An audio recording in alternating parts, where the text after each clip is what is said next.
Hello, everyone, and welcome to Fan Sports Varsity. I'm your host, Frank Langella, joined by my co-host, Marcilio Langella. And Mars, this is our Week 5 Class A preview. You know, we've done this show quite a few times.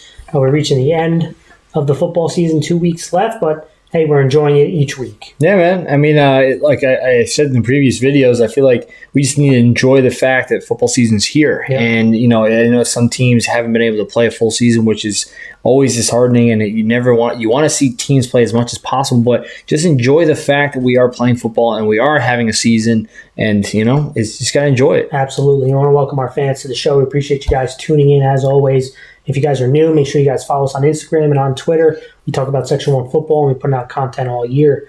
And so how it's going to work, we're going to go through the slate of games. We're going to go over 6 of them and then pick all of them at the end.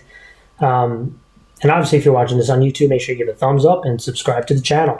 But let's start it off, Mars. First one I'm talking about, let's go through the slate. John Jay Cross River at Greeley, Spring Valley at Somers, Washingtonville at Clarkstown South, little Section 9 versus Section 1, Eastchester at Sleepy Hollow, Clarkstown North at Tappan Zee, Harrison at Rye, Pelham at Lakeland, Walter Panas at Yorktown, Lords at Beacon, and on Sunday, Brewster is at Mahopac.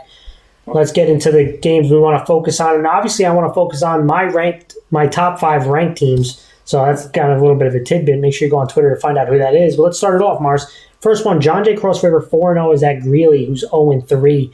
In this matchup, John Jay Cross River 6-2 versus Greeley. They have won 4 straight. The last time they played was in 2018. John Jay Cross River is my number 2 ranked team in 1A.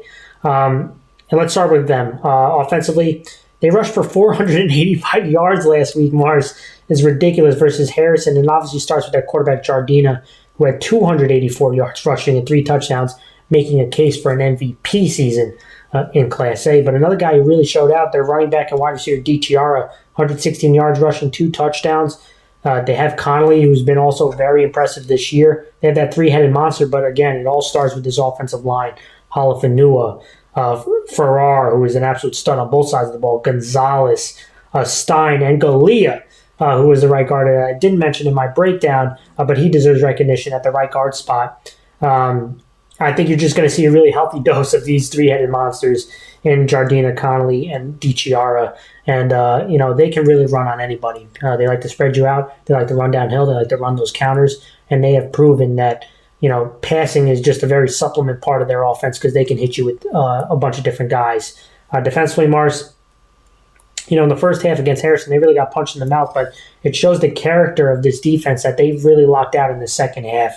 And it's because I think they really have a big advantage against Greeley up front. Guys like Gonzalez, Stein, and Farrar, they're going to be a real handful for Horace Greeley. And then you look at these linebackers, Halafanua, Brennan, running the ball in between tackles is going to be really difficult. So I do think they're going to try to spread you out around and pass outside. So I'm looking at these outside linebackers and defensive backs playing close to the line of scrimmage, making plays in space. Guy like Cullen, he comes off the edge.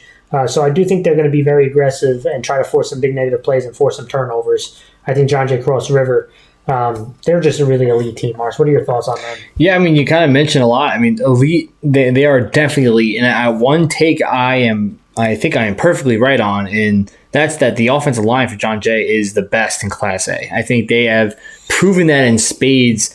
I mean, running the ball, who is doing this? Who is doing to this extent? Well, Somer's offensive line is pretty good too. I know, but I'm just saying, what you watched in that game was impressive. And I'm touting it so much because I made the take.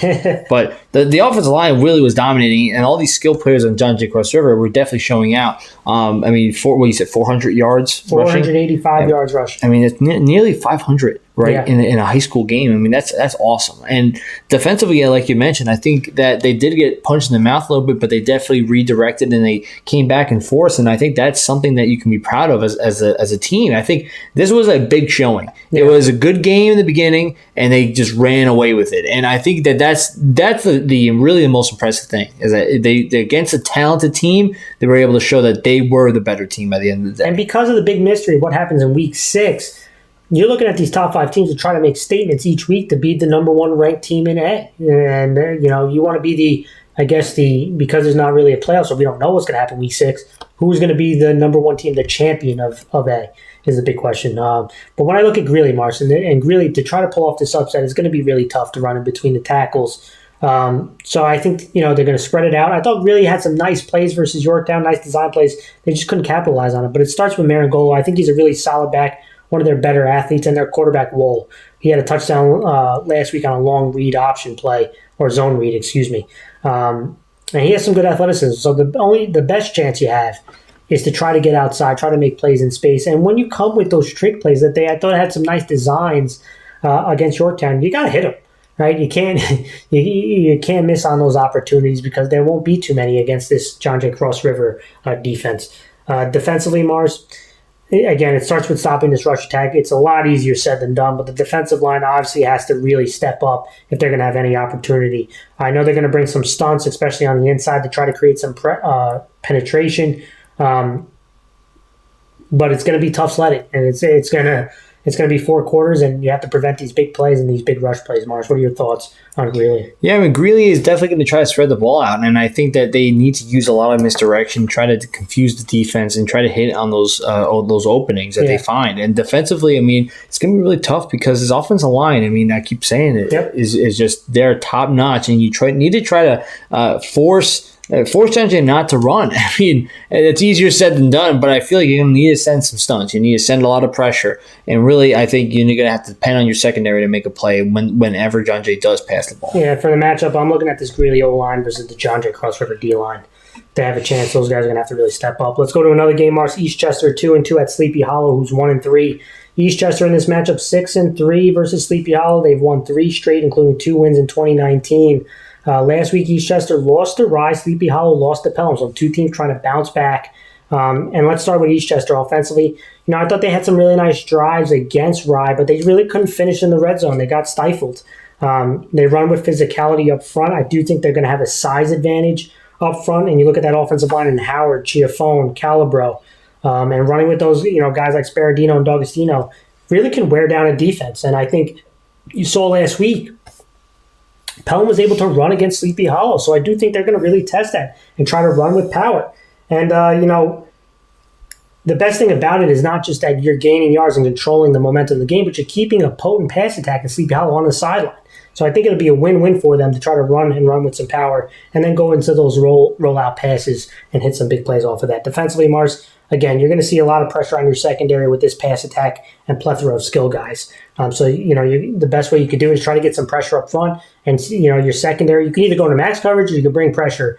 Either way, your guys are going to have to match up against this pretty good secondary. And if you give Ben good time, he can really hurt you. So I'm looking for this front to try to cause some pressure. Mars, what are your thoughts on Eastchester? When you look at Eastchester, I really like that they have the size advantage. And I think that they're definitely going to try to run downhill, control the time of possession, and really try to give their offense more opportunities to make a big play. I mean, the longer you keep Sleepy Hollow's offense off the field, the better. And I think that that's going to be really important for them. When it comes to defense, as you mentioned, they have a potent pass offense. You need to get some pressure, force them to make a bad throw, and then capitalize on that. Yeah, absolutely. Looking at Sleepy Hollow, Marshall, offensively, we know about the potent pass attack. We mentioned in the previous segment. Quarterback Ben Good has been really solid for them, and he has weapons. I mean, Will Kelly made some plays. Kevin Sullivan, Zach Rutter, and Dylan Nelson. They have a really potent pass attack that can really put a lot of pressure on the secondary and put up some points. But the question is up front, right? Can they protect Ben Good? Can they open up some holes for their running back, Halesworth? You saw Pelham won the battle up front. And so Sleepy Hollow, if they're going to win this game, you can have all the weapons in the world, but if you can't control the line of scrimmage, or at least, don't get bowled over, you're not going to win many games. You're not going to control the ball. You're not going to make some big plays that you need to. And you're really going to get put behind the 8 ball. So it's going to be big for this offensive line to protect Ben Good and try to create some holes in the running game for Halesworth. And so Ben Good has an opportunity to get it to these playmakers who they can definitely make some big chunk plays. Defensively, Mars, you got to stop this physical run attack from Eastchester. Again, it's going to be a long battle. Eastchester will probably have some long drives on you, but can you hunker down in the red zone, prevent them from scoring points? It's going to be big. So I'm looking at this defensive line. I'm looking at these linebackers. They're going to have to be physical. They're going to have to be physical. They're going to have to attack the line of scrimmage. Pelham did a good job running on Sleepy Hollow. Eastchester is going to attack that by running downhill with this size up front. Mars, what is your take on Sleepy Hollow? When it comes to their offense, I'm definitely going to say you need to have more than just passing. And you need to open up the run because obviously Eastchester is going to look at you and say, well, we're going to clearly pass all the time because that's your best trait. So my opinion, if you can open up the run, really opens up your offense. It really makes it more dynamic than it was before. And I think that's going to be really important to try to win this game. And when it comes to defense, stop the downhill runs. I mean, it's easier said than done. I think going to send more pressure. It really forced them to have to, They got to step up. This is big. I mean, this is a big, really a big test of your character and of your strength. Yeah. And for me, the matchup, I'm looking at these Sleepy Hollow wide receivers who are really talented versus these Eastchester DBs. That's going to be a fun matchup to watch. Let's go to another game, Mars. Pelham 1-3 at Lakeland, who's 2-2. These teams have not played each other too much. Lakeland is 1-0 versus Pelham since 2004. Last time they played was in 2014. Last week, Pelham beat Sleepy Hollow for their first victory. Lakeland beat Panas in their big rivalry. And I'm going to start with Pelham offensively. Last week, they showed that they could run with some power, which, if they can continue, will be a huge boost for them. I'm interested to see if they can, match that against this tough Lakeland front, which will not be easy. But when I look at one of their better players, their running back and wide receiver, Reed, he has been really sensational for them this year. He had 2 touchdowns last week, 95 yards rushing. He has been really solid and consistent and a weapon, both running the ball and catching it. And another guy, Thomas Shelton, he had 117 total yards and a receiving touchdown. 2 really solid guys for them. I mean, we know about their quarterback, Volpe, but if you can, if you can control the line of scrimmage like you did last week, against his Lakeland front, that'll open things up for Volpe, who can hit some and take some deep shots, and he can make some big plays with his arm. We know about it, and it can make things easier for this Pelham. I'm interested to see how they continue to grow this Pelham offense. Defensively, again, Lakeland has a really potent rush attack. It's really about stopping this run attack that's been solid all season. You talk, guys like Green up front, Brian at the linebacker spot. This front seven is really going to have to try to win this battle in the trenches. And another guy, Santucci, had a really solid game last week, but he has shown that he'll take some chances and he'll turn the ball over. So if you can, create some pressure, if you can win at the line of scrimmage, you might get those 50-50 balls in your direction, and you got to make the most of it. Get your hands on a turnover, change field position, score on defense, give your offense another opportunity. What are your thoughts on Pelham, Mark? And when it comes to Pelham, I feel like seeing them be able to run the ball more effectively definitely made their offense more appealing. I like the way that they really dominated the line of scrimmage. If you have that run offense, really makes your offense more dynamic, and you can do more with it. Defensively, I think it has to really depend on the front seven. Can they stop these runs, win the trenches? And if you could do so, it gives your offense more ability, gives them more chance to try to score some points. When you look at Lakeland, Marcel, offensively, you got to give a lot of credit to the offensive line, the tight ends, and the H-backs. They've done a really good job with this run attack, and they've been very physical so far this season, even in games they lost. Their running back, Labriola, he had 109 yards rushing last week, 2 touchdowns. Not a big guy, but he's a shifty guy who runs hard, who finds the open hole. And their running back, Libretti, is probably been their best two-way player. He had 106 yards rushing and 2 touchdowns. So you had 2 100-yard rushers. You have to give credit to this offensive line blocking up front. They did a good job. We know, obviously, the potency of these 2 running backs. But their quarterback, Santucci, I talked about it last week that I thought he could have a bounce-back game against Panas, and he really did. He showed out 13-18, 2 touchdowns, Mars, and his wide receivers were making plays. Cummings was making plays, Nardelli.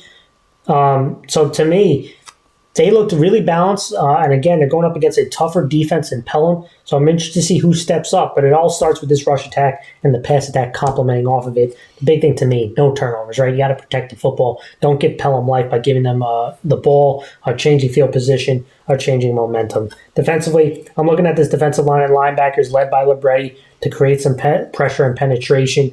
If they can get to Volpe, if they can hit Volpe, get him on the ground, I think they could create some turnovers themselves and make some big plays. So this defensive line in the front seven, again, Pelham showed a lot more balance last week. I'm interested if they can try to continue that. It's going to be up to this front seven to try to make them one-dimensional.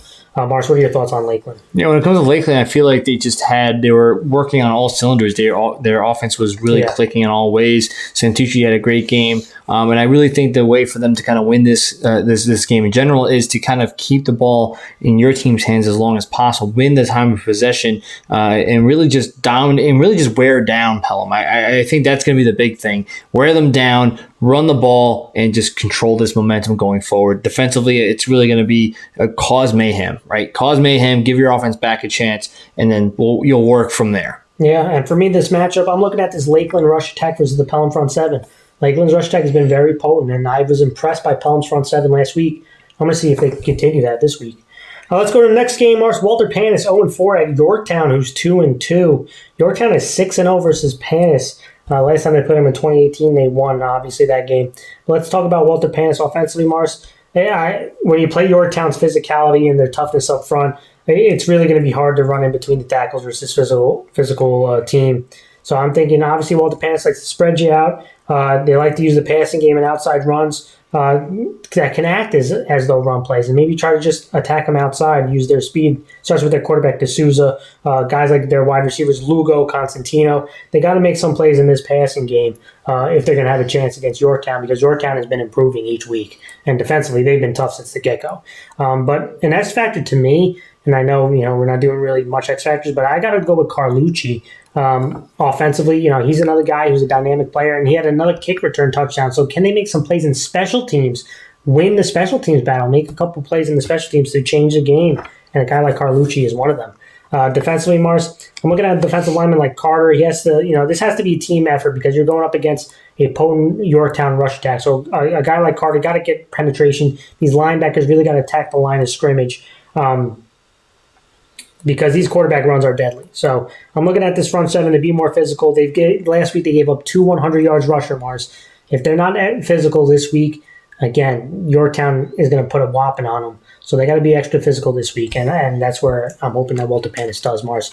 What are your thoughts on Panas? I mean, my opinion when it comes to Panas is that they have to try to hit the outside runs. They need to pass efficiently. I feel like they just need to kind of go back to the basics. I think, losing a tough one against Lakeland is always bad because it's a rivalry game. Yeah. I mean, but I think you need to kind of focus in on what you do best, and I think is going to be hitting the outside plays. When it comes to defensively, I mean, you're playing against a really good rush offense. You need to definitely stay down pat. You need to win the line of scrimmage. You need to play aggressive. You need as many hands to the ball as possible, and that's going to be really important against Yorktown. It's going to be tough to stop them, but you need to have as many dudes hitting these backs as much as possible, really wear them down.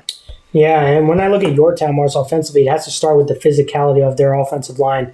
Again, this is not a group that has towering figures, but they have some nice bulk to them, and they've been improving, and this rush attack has been improving. You can see that consistently.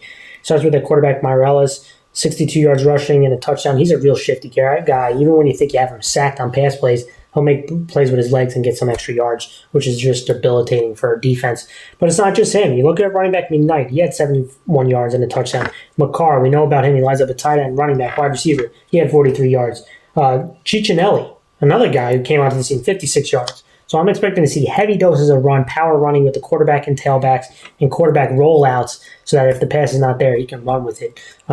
Again, we know Walter Panas has given up big chunk plays and major points. So Yorktown is going to try to take advantage of that, especially running the ball. Defensively, again, the physicality on the offense moves over to their defense. They are physical with their front, with their linebacker Capelli, who had 10 tackles last game, including a sack.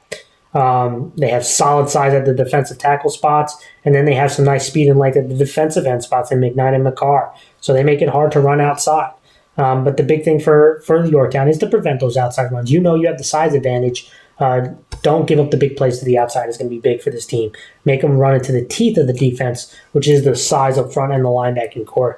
And Yorktown, they like to bring pressure. So in the passing downs, they're going to bring some heat. They're going to force quarterbacks to make quick decisions, smart decisions, and they're looking to force some turnovers. Granito had a ridiculous pick against Greeley last game where he tipped it to himself like a J.J. Watt thing. But this Yorktown defense is physical, and they play hard. And I really like the Yorktown defense unit. Mars, what are your thoughts on Yorktown? I mean, Yorktown, I think, definitely has a very potent rush offense. I think that the offensive line has definitely been getting better. They've been winning the line of scrimmage quite often. They've just been moving bodies. And I think that they have to continue doing that this week, allow for their playmakers to get an open space, make a big play, and even when it comes to passing, allow the play-action pass to really be efficient. And I think when you look at how the defense is now really taking a full effect, I think think the defense is really what's been impressive to me. Yeah. And the reason why is because they've been physical, they've been aggressive, they've been getting in your face. And I think that they have to, and for this game, they have to keep Walter Panas from going outside, keep contained. And when you're sent on a stunt,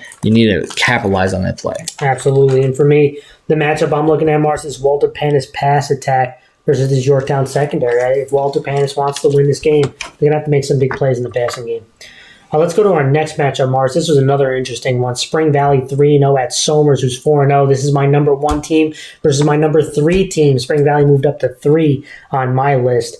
Somers is 2-0 versus Spring Valley, but they haven't played since 2013. And when you look, two really interesting teams. Spring Valley beat Tappan Zee. Somers beat North Rockland, both very convincingly. Two teams trying to make a statement. But let's start with Spring Valley. Offensively, Mars, it's all about tempo, right? You're going up against the best defense in Class A. They've had, I believe, 3 straight shutouts. There's going to be a real fight in the trenches. This offensive line has been, in my opinion, overachievers. They've really been underdogs, and they have played really well. But I think they have a speed advantage. If they can break the initial defense of Somers, they can hit big chunk plays on this defense, and it starts with their quarterback Bella Fleur on outside runs and outside passes. This is somebody who's going to have to make plays with his legs, have to make plays with his arm. I know they're going to try to test inside with Alexis and Duncan and Hobson probably, but I do think they'll try to do some outside runs with those guys too. I mean, get the ball out, off tackle, on the edge, and then get some quick throws out and some jet sweeps to guys like Rochelle Paul, Hobson, Jones. Get them in space and try to hit some big plays against this defense. It will be a grinded out. It will not be easy. But if you could just get one big chunk play, right, and change the momentum of the game, get your offense now in that fast break type of feeling, then you could put up some points. And I think Spring Valley has the speed to do it, but it's going to take a group effort. Defensively, Mars, I'm looking at this front 7. This is where it all starts, right? I'm looking at guys like Etienne, Gene Lewis, Martinez, linebackers like Brown, Brunto, Duncan, Hobson. They got to stop this wing T attack. And it all starts with stopping, that bad man and Kaiser running the football between the tackles. And then guys like Rosenway and Deegan on counters and sweeps outside. So to me, it starts on the inside and then being aware of those outside runs, those off-tackle runs, those pitch sweeps. You want to put the game in the inexperienced quarterback's hands. Cosell, I don't imagine he's going to play. So you want to put the inexperience in the quarterback's hands and trust in your secondary who plays pretty darn good man-to-man coverage to try to make some plays on a couple of balls. Marsh, what are your thoughts on Spring Valley? Spring Valley has been really impressive. I feel like they've just been now hitting their stride. Yeah. And as you mentioned, it's the up-tempo style of offense. What we call a fast break offense, if you're referencing some basketball terms here. But they've been really efficient when it comes to that, whenever they get in that rhythm. But the question is, how do they get to that rhythm? And it has to really start with the offensive line. They really need to really set the standard of this game. They need to win the trenches, allow their playmakers to get to the outside, and really make a play. Yeah. And I feel like that's always been the formula for Spring Valley's success, is to really get past the first level, allow their playmakers to now, we're betting that our playmakers will be better than your second level playmakers, and I think that's their strategy going into this game. Can they win the upfront battle to allow their skill players to really make a play on the outside? When it comes to defense, I think it's going to be stopping Kaiser. I mean, obviously, right? You need to try to limit those tosses to Kaiser. You need to limit the outside plays to Kaiser, or really those downhill runs by Kaiser. You need to really, and I feel like what they're going to end up doing is really stuff the box as much as possible to try to stop with this potent rush offense that Somers has. And as you mentioned, try to make the young quarterback make a mistake. I feel like that's what their game plan is going to be going into this game. And it's going to be tough, but it's possible. When I look at Somers offensively, obviously losing Casa was a really tough loss. It loses that dynamic of your offense, those quarterback runs, those rollouts that are not as potent without him there. But again, what did they do when he went down? They relied on their biggest strengths and the strength of this offensive line, who really does a good job just leaning on you and wearing you out throughout the game. This is where the body punches come. And then it goes right into Kaiser. You hand the ball to him as many times as you can, grind this game out, and then hit him with some sweeps and some counters to your tailback. Once you can do all that, right, and get a nice balance of that, that's where the play action will open up. You're going to go against an aggressive Spring Valley defense with a lot of speed. So what is Somers' best chance? I think running right at them. right? If you can get through, and I talked about Spring Valley getting through the initial line of this defense, same thing with Somers, right? Because they're so aggressive, because they want to send stunts, if you can get through the initial contact, then there's some big chunk plays that can be had. And also some misdirection. Again, they like to be very aggressive. They like to stunt. They like to get penetration. If you can catch them being too aggressive and run underneath it with some counters and misdirections, you can hit some big plays for yourself. And to me, I want to give a shout out. Obviously, we mentioned a bunch of their guys. But Kaiser, their running back, Mars, he had 2 touchdowns last week. He has 48 career touchdowns, which is the school record. The last record holder was 42. So he's blown the record open already. And he deserves a shout out. I know COVID season, it's hard to keep track of everything, but that's a great accomplishment. He's been one of the Somers' best backs probably ever, right? He's got to be up there, right? Yep. Defensively, you're looking at the number 1 defense in Class A, Mars. Again, front 7, I think, is the most physical front 7 with this defensive line led by Curran and Polito. They have been monsters up front. And then you're looking at this linebacker and edge core with Krause, Kaiser, Lazetter, Deegan, Cheeks. I did see get hurt, which would be a big loss if he doesn't play at the linebacker spot. So hopefully he plays because he's been playing well. This front 7 is a real bundle, and they can create some penetration. They can rush the passer. They put a lot of pressure on an offense and an offensive line. I do think this is going to be a big game for the edge defenders and the secondary guys. They have to prevent big plays from Spring Valley that, they got to tackle well in open field. They got to play some good man coverage, and they got to prevent these outside plays. The big thing that can help them is if this front 7 can get pressure up front, right? Because Spring Valley is going to try to test the secondary and throw on you. But they might throw out some quick passes, so you got to tackle well. But if they try to hold on to the ball and hit some deep routes, you got to get pressure up front from guys like Polito and some of these outside guys. But I do think they have the defense to do it. They're the number 1 defense for a reason, but Spring Valley can hit some big plays. So it's going to be a really interesting fight, Mars. What are your thoughts on Somers? Somers' offense has just been lethal. Now you have just so many weapons on this offense, and a lot of times people disregard the offensive line as how good they are. And if John Jay isn't the top offensive line in Class A, it's going to be Somers. And I think Somers' offensive line has been pushing dudes around. And on top of that, you just have such a force in Kaiser. Mm-hmm. And we really like the kid. He's a respectful kid. He's been playing amazing. And we've kind of, like I mentioned in the beginning of Frank's Finest, we've watched this kid grow up and become a dominating force. And he can make big plays by himself, but this offensive line has been allowing him to now make plays in the second level. When he gets to second level, he's about an average of at least 5 yards a carry at least, right? That's just lethal. I think that's going to be the priority for Somers, is to try to feed Kaiser the ball and just try to add to that record that he has already. And when it comes to the defense, the front 7 has been awesome. They definitely going to have a challenge this week about trying to stop the breaking of the contain. Try to stop those outside plays of Spring Valley, because that's going to be the speed is really what kills defenses. Yeah. And I think if the front 7 can limit those big plays, then the offense will definitely get a lot more chances. I'm looking at this as for my matchup. I'm looking at these Spring Valley skill guys versus the secondary of Somers, guys like Rosenway and Casson. This is going to be a big game for this Somers secondary. There's going to be a lot of speed out on the field. All right, March, the game of the week. Harrison 3-1 at Rye, who's 4-0. They call this the game. It's their 93rd meeting. A lot of people refer to this as the biggest rivalry in Section 1. But in recent memory, it hasn't been much of a rivalry. Rye is 17-1 versus Harrison, Mars, since 04. They have won 10 straight, including 2 wins in 2019.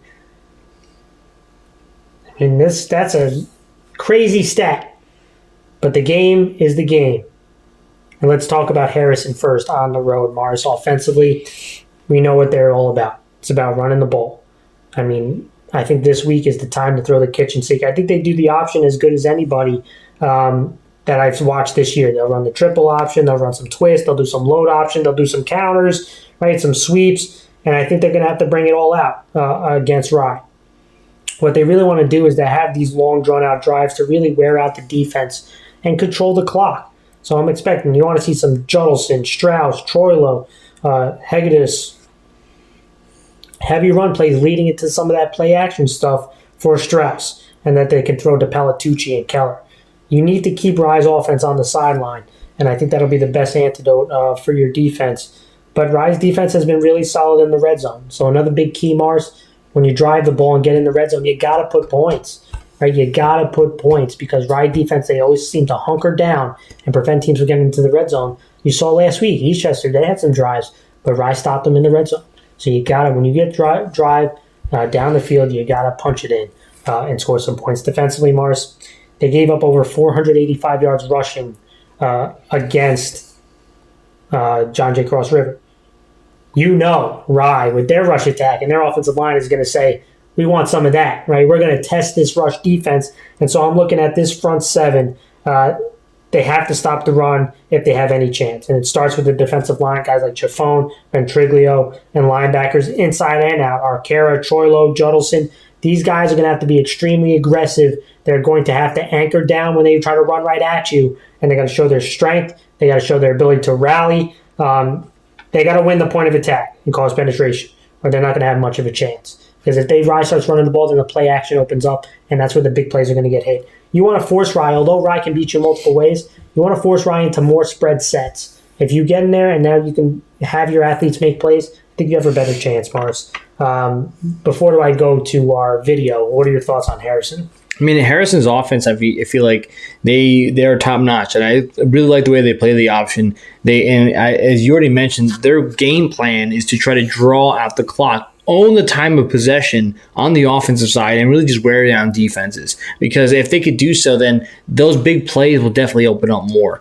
But definitely the defense is the side of the ball you want to watch for Harrison, because John J. Cross River kind of ran away with the game. And I think the big thing, as you mentioned, Rye is now going to look at this and say, well, if John J. Cross River can run on them, then so can we. And because they have a very potent rush offense. And I think that Harrison's defense needs to step up big time. They need to slow down the run, and they need to get their offense back on the field as soon as possible. Because if they could do that, they own the time of possession, this is definitely going to wear down on Rye. Yeah.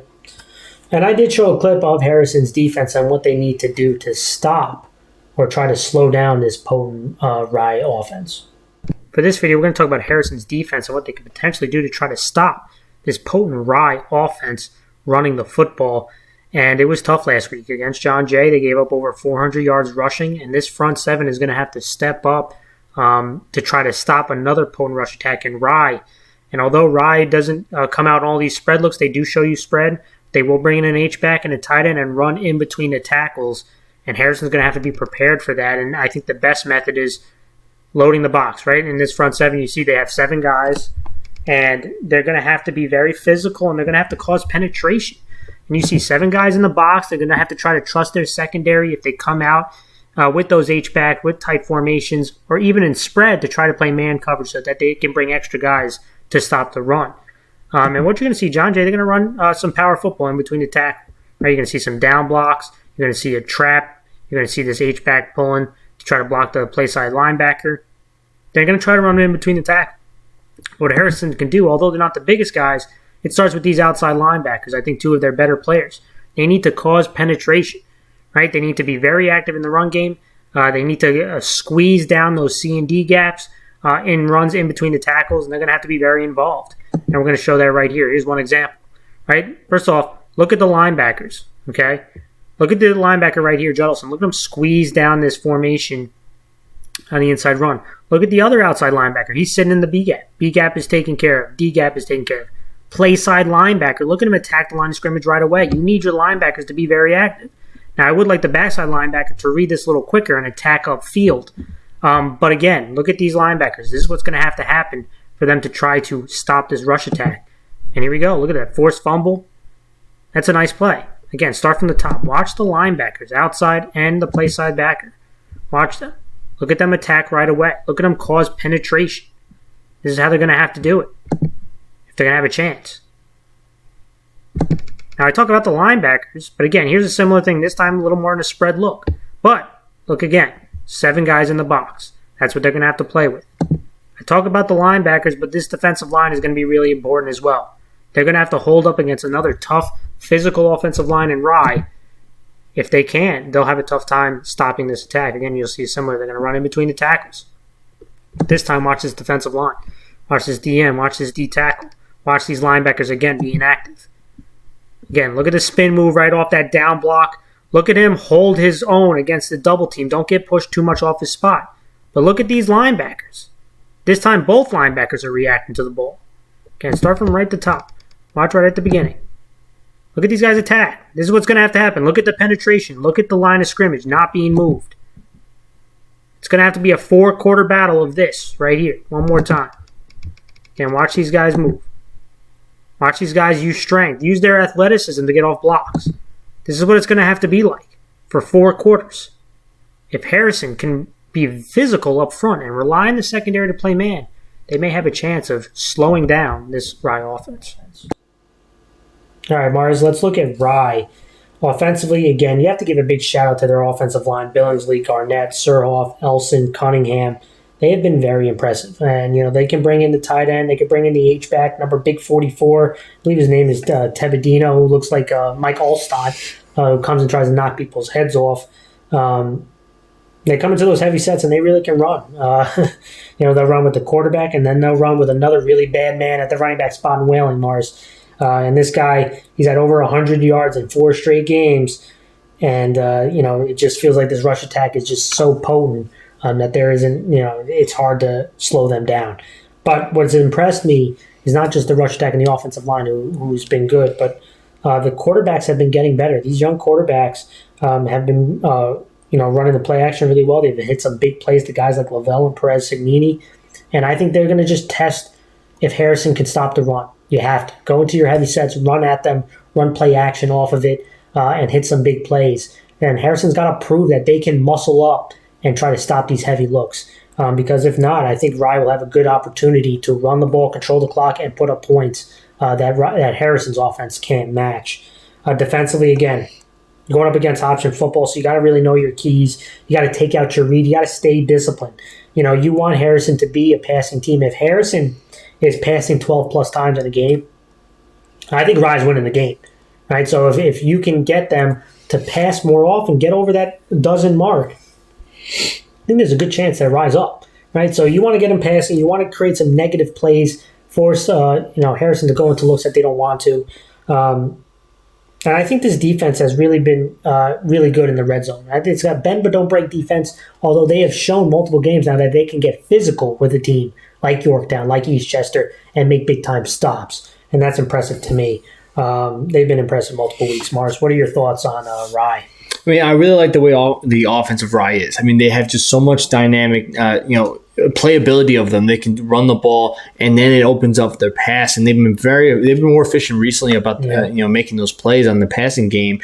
And I think the offensive line has been hitting their stride. But as I mentioned already, the most dangerous thing about this team is what they could do on offense. I mean, normally they've always been a pass heavy. The quarterback, always comes out as being a throw it down the field, elite player. But now that the fact that they can now run the ball as efficiently as most teams in the league, as the highest tier teams, in league, I think that's just really scary about them. And their defense really needs to play discipline. I feel like, when you looked at how Cross River ended up kind of, staying strong against Harrison, is because they were disciplined and they were aggressive and they played their keys. And if Rye can follow in that, then it's going to be a tough day for Harrison. Yeah, but in the first half, Harrison was able to get on, make plays on John J. Cross River. So it's going to be interesting to see that dynamic. But I did talk about Rye's offense, and I want to show the audience how that potency, when they come into heavy sets, could cause issues for Harrison and pretty much all the teams that they played. For this video, we're going to talk about Rye's offense and more specifically their potent rush attack. And Rye can hurt you multiple ways running the football. They can go into their spread looks, or they can go into some heavy looks, and that's bringing in one tight end, two tight ends, bringing an H-back, bringing in another back who can block as a wing. And they can run with the quarterback, and they can also run with this bad man that is their running back, Whaling, who does a really good job of finding open space. And he's a bit of a slippery runner. He does a really good job running with some nice balance. Not the most overpowering guy, but once he gets in the open field, he has that speed as well. He's having a tremendous year.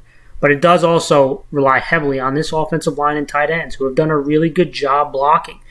These guys are not the most towering figures, overpowering figures, but what they are, they move their feet really well. They're tough, and they like to fight. They like to fight in the trenches. They do a good job. And we'll go over a play or two.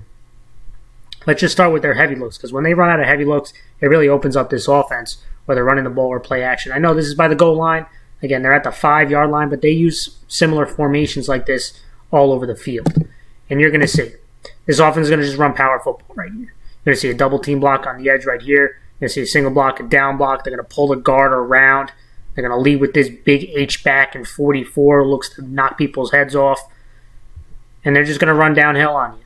Right? And I would imagine they're going to try to test that against Harrison as well. Right? So here they're going to hand the ball off. Look at the push that they get. Look at the initial surge. But you'll see the hole start to close a little bit. But this Whalen guy, he does a really good job. He's patient. He finds his blocks. And then he has a nice lean to get the touchdown. Look at him lean forward and bowl his way in. Right? Going back again from the top. Again, watch him. Again, nice surge. Look at the guard pulling over. Look at the nice little block pancake at the end right there. Now, this might not look like a big play, right? 4-yard touchdown. But when they run this over and over and over again, it goes 4 yards, 4 yards, 4 yards. Then they'll hit 10. Then it'll become a 20-yard gain. They really start to wear on you. But another thing that this does is open up other plays, play-action plays. Again, look at the formation. Similar. 2 tight ends, 1 wing, an H-back, 1 tailback. But this time, right, defense has 8 guys in the box looking to stop the run. But they're going to run play action this time. This time they're going to fake the run. You're going to see out to the flats. You're going to see a corner route by the tight end, post route by the backside tight end, and a drag across the field. But because their ability to run the ball, especially in heavy looks, forces defenses to overcompensate on the run. And watch it. Look at the hike. Look at these guys. Look at everyone's eyes. They're looking to stop the run. Because of the nice play action, it opens things up. Look at the rollout. Again, look at the wide open guy backside. Actually does a good job recovering right here. They do a good job on the flat. Quarterback sees it. He sees his first read gone. He looks to the backside. And these young quarterbacks have been improving. And you're going to see, watch this toss right here. Nice step up, right on the money. And then we're going to get a nice little block at the end right here. Right, to seal that touchdown. Look at that. Boom. Again from the top.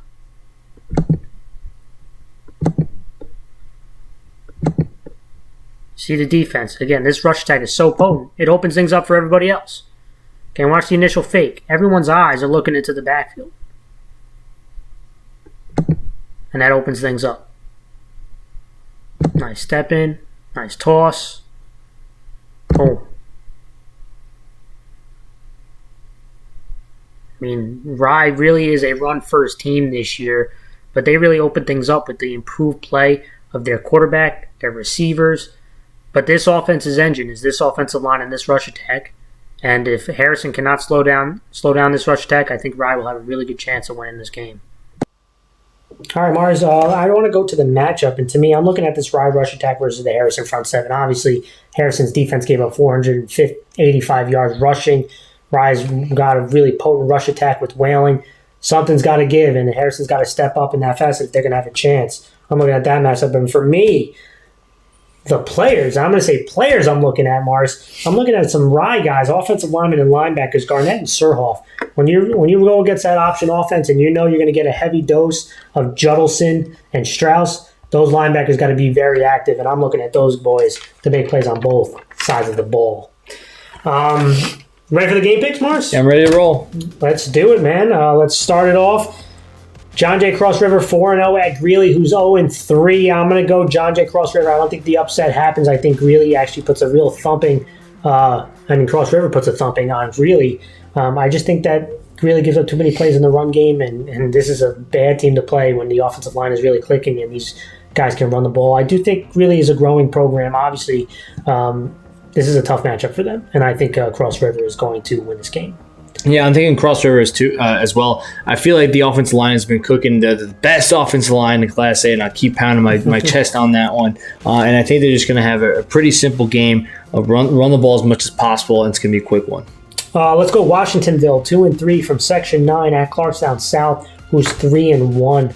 I'm going to go with the Section 1 team. I think Clarkstown South is really starting to improve and really starting to find itself. It starts with their quarterback, their quarterback who's been playing really well. And I just think Clarkstown South has done a much better job of preventing big plays on the defense and forcing turnovers, and I think it continues. I think they're on the right path, and I think Clarkstown South wins this game. Yeah, I'm going to stick with Clarkstown South. I feel like the offense has been efficient. The defense has definitely been stepping it up more, giving their offense more ability to be back on the field. I'm going with South to make the big plays.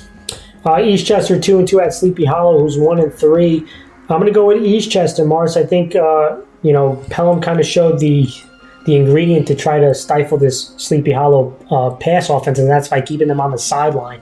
And I think Eastchester is going to run with physicality. They're going to run behind that big offensive line, especially on the right side of it with Sparandino and D'Agostino. And I think they'll control the clock, hit some big plays. And I just don't think Sleepy Hollow's pass offense is going to get enough opportunities. And I think I'm going to go with Eastchester. Yeah, I'm going to do the same thing. Eastchester is going to win this one just because I mentioned this in the game preview that, win the time of possession. And if you have more time with your offense on the field and you're just wearing down Sleepy Hollow, I feel like this is going to be a quicker game because of the fact that so much running is going to be going on. Clarkstown North is 0-3 at Tappan Zee, who's 1-2, Mars. I'm going to go with Tappan Zee. Clarkstown North has shown that they've given up way too many big chunk plays on defense and given up too many points. They give up 42.3 points a game, Mars. That is 19 out of the 20 teams in A. Tappan Zee's got the 7th-ranked offense. I think Tappan Zee can hit some big plays in the running game and hit some big plays, obviously, in the passing game. I just think Clarkstown North, it's been a tough year. No doubt, and especially on the defensive side of the ball, I'm going Tappan Zee. Yeah, I'm going to go Tappan Zee as well. I feel like their offense is very dynamic. They can obviously pass the ball, and then now they're just getting better and better at running it. I think that the Clarkstown North defensively has been struggling quite a lot recently, and I think that Tappan Zee is going to capitalize on that, and they're going to win. Pelham 1-3 at Lakeland, who's 2-2. This one was a really tough one for me, Mars, but I am actually going to go Lakeland. I think against Pelham, Sleepy Hollow showed that they can pass the ball, and there's going to be another big game for Santucci. I think they'll have opportunities to throw the ball. I think Pelham is going to try to bail out to stop this rush attack, which will open things up in the passing game. I really do think Pelham is a growing team, but I think Lakeland just has a few more big plays in them, especially in the passing game. And I think they're going to win this one. Yeah, I'm going to go Lakeland too. I feel like their offense just can do more than just one thing, and I feel like that's what's dangerous about them. They can run it and they can pass it effectively. I just think they're going to have more chances of doing so, especially the way the defense has been playing a little bit better each week. And I think that Lakeland's going to come away with just scoring a lot more opportunities when they get the ball. Let's go Walter Panas, 0-4 at Yorktown, who's 2-2. I'm going to go with Yorktown. I think Yorktown is another improving football team. They're getting better each week. We know that they're physical on defense and they like to bring pressure, but it's the rush attack that has been improving. And I think Yorktown is just going to be a little too much for Walter Panas, who gives up too many plays, big plays defensively. I'm going Yorktown. Yeah, I'm going to go Yorktown too. Their defense is what's been really impressive to me. Panas is still a young team with a really young coaching staff, and I feel like as if Yorktown's just been getting better and better as the weeks go on. Defense is what really impresses me, but they've been able to run the ball effectively as well. I'm going to go Yorktown. Let's talk about Lords, 1-1 at Beacon, who's 0-2. Beacon was on a COVID pause, coming back. I'm going to go with Lords, Mark. Last time we saw Beacon Tappan Zee really hurt Beacon passing the ball. And did you see the show that Lords put on Brewster passing the ball? Their quarterback, Jorgensen, he had 5 touchdown passes with those weapons in the passing game. This could be a bad matchup for Beacon. I think Lords is going to make a bunch of plays in the passing game, and they're going to win this game. Yeah, I think Lords has found the recipe for success, right? I feel like with everyone back to play on their squad, I feel like they just been clicking on all cylinders, and I think that the pass offense is definitely going to be very key to this game and this victory. I'm going to go with Lords. Let's talk about a Sunday game. Brewster 1-3 at Mayapack, who's 2-2. Again, this is another interesting one to me. Mayapack has hit some big plays in the run game, especially against Clarkstown North. Bastone and that offensive line have been a force. But I think it's going up against a tough defensive front. And I know Brewster got their doors blown off versus Lords, and I know probably a lot of people are leaning towards picking Mayapack, but I don't think Brewster is as bad as that 1-3 record says it is. And I'm looking for them to have a bounce-back game. You talk about it. 2 straight bad losses is tough to find. So I do think Brewster's going to come extra motivated, and it has to start with stopping the runs. But you want to see Brewster's star players, Milano and Donahue, you want to see them step it up, rev it up for the team, lead this team, and try to make some plays. It won't be easy, but I tell you what, Brewster really struggled against the pass against Lords, Mahopac is going to test them because they've hit a few big pass plays the last couple of weeks. So this Brewster secondary better be ready. And the way you can help is by getting pressure on the quarterback. But the secondary better be ready to go, or Mahopac will beat them. Mm-hmm. So I'm going to go with Brewster. I do think it's a closer matchup, but I don't think Brewster's as bad. And I know a lot of people probably don't think highly of Brewster. But I'm going to go with Brewster on this one. Yeah, I'm going to agree with you. I feel like Brewster's been really struggling lately. I feel like they just haven't been able to capitalize on some of the opportunities they've had in front of them. And I think that when you look at this game, I think the defensive front of Brewster really needs to step up. I feel like they need to cause pressure. They need, especially going to have to stop Bastone from making a lot of those plays because they maybe going to rely heavy on Bastone as they've done in the past. And I think that if you can do that and really bring some pressure on this offensive pass, then I think you can definitely get the ball back in your favor. And we've seen that if you can have a stable time of possession against Mahopac like we saw with Nyack, I think that they can kind of run out the clock and come away with a victory here. Let's go Spring Valley 3-0 at Somers 4-0. Another really intriguing matchup, Mars. I'm going to go with Somers. I'm going to stick with the number one defense. I think Somers will do a good job running with power and controlling the time of possession and keeping this potent Spring Valley offense on the sideline. They're going to try to make this a grinded-out game, not a track meet. Because if it becomes a track meet, the advantage goes to Spring Valley with their speed. But I do think Somers does enough offensively, and they're going to run with some power. And I think defensively, it'll be tough. I think Spring Valley will hit some big plays against Somers, but I do think in the end, Somers will win this game. Yeah, I'm going to go Somers too. I feel like, this is agreeing on all of them, man. No, at the end of the day, I feel like this was probably the closest one I had of swinging to the other side. And the reason why is just because how Spring Valley has been really clicking, right? Their momentum is swinging, and I just think that they've been doing really well. But Somers, on the other hand, has been doing exactly the same thing, and I just like the way that the front's been really playing. The offensive line has been pushing people around, and Kaiser is really the star factor. He's just been dominating. And I think that when I said, in order for Spring Valley defense to win this matchup, they need to limit the second level plays that Kaiser can make, and I just don't think they're going to be able to do that. I think Kaiser has been averaging, like I said, 5 yards a clip. That's just crazy, and I think he's just going to continue doing so. The only way Spring Valley has a chance of winning this game is if they stack the box and try to force Somers to throw the ball, and I think that they're not going to be able to do so. All right, Mars, the game of the week. Harrison 3-1 at Rye 4-0. They call it the game. Who wins the game and why? Well, this is tough. Harrison is definitely this is one of the better teams they've had in a while. And I think that Harrison has been, their offense has been pretty lethal. They run a very fancy style of the option. They've been kind of hitting all different motions. They've been doing a lot of different stuff, especially when you see them play against these previous teams. And really last week, John Jay Cross River definitely had their number by the end of the game. Defensively, they've been struggling, especially when it comes to really these top offensive lines. And generally, they've been a top tier team. It's just John Jay Cross River was just a better team, and they just kind of ran away with it. When you look at Rye, they're another dominant program. They've been, usually everyone thinks that all these seniors are gone. They're not going to be able to be the same team again, but clearly they are up there, right? Yeah. They are still a very good team, but now their offense has changed. They've become more of a run first and then pass second type of team, and they've just been really very disciplined, very efficient in how they play, and the defense has been, very on the same level. I feel like they've been causing a lot of negative plays for teams. And, this is going to be tough, and I might regret this, but I'm going to pick Harrison. I think Harrison's going to make the big upset on this one. I think you said the numbers are, 17 and, was it? 17 and 1, right? And 1. I'm going to go with I'm going to go with the upset. I'm going upset here. I think that Harrison has, a really tough matchup. Granted, I think that when they played against Cross River, the first half of this game was a battle. And it shows you that they have a lot of grit in them. I think that when you compare Cross River and Rye, I think Cross River is the better team. And I think that Harrison has the ability to keep this game close. And the recipe of success is going to be keeping the ball out of Rye's hands for a lot of time. They need to own the time of possession, and Harrison needs to make sure they don't lose the ball, and they need to be efficient with the ball. And this is a rivalry game. I think this elevates the ability of both teams to another level, and I might regret this down the line, but I'm going to go a shot in the dark. I want to see Harrison make the upset here against Rye. What I can tell you is this. Okay, Rye has won 10 straight 17-1 since 2004. Okay, they call this the game. Right? Big time rivalries, everyone says, is the biggest rivalry in Section 1. But I looked up the word rivals. Have you ever looked up the word rivals? Yeah. And, there's a third present verbiage that says this is a compete for superiority, the definition. Compete for superiority, be or seem to be equal or comparable.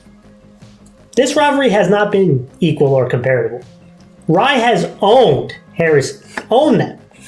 Let's just call it what it is. 17-1 out of 18 games is an absolute owning. But I do have some numbers for you. At every start of the decade, since the 70s, Harrison has pulled off a couple wins at the start of each decade. From 70 to 75, Harrison won 3 out of 5 games. From 80 to 82, Harrison won 3 straight. From 90 to 95, Harrison won 5 straight. From 2000 to 2002, Harrison won 3 straight. But that stopped in 2010. When Rye started beating up on them ever since the 2010s. But the one game they did win was in 2012 when it was at Rye. At Rye. So, with all this being said, with the potent Rye offense and the offensive line and Dino Gar and the owning that Rye has had, it is time. It is time, Mars, for Harrison to get the monkey off their back. It is time, and I'm going to rock it. I've got the Harrison hat. Harrison is going to win this game, and I'm going to tell you why. It is time for them to free themselves, to get the monkey off their back, for David to beat Goliath, for them to make this a rivalry again, because it's not a rivalry, it's an owning. Rye has owned Harrison, and it's time for Harrison that doesn't have a Coach Troilo walking the sidelines, but they have a Troilo playing the game at outside linebacker and running the football. It's time for these guys, Judelson, to make some big-time plays and to stamp themselves into the history books as the team of Harrison that made this a rivalry again, that earned the respect of Rye. Because, Rye says all the right things, right? Yeah, we respect Harrison. They're a big rival. They don't really respect you because they own you. Equals respect each other, and it's time for Harrison to become equals again, Mars. And another thing, every year when somebody wins, they go jump into that creek or that river or whatever you want to call it. And Rye is pretty much, they have pretty much like a beachside view of that creek because of how many times they've jumped in that, because of how many times they've won.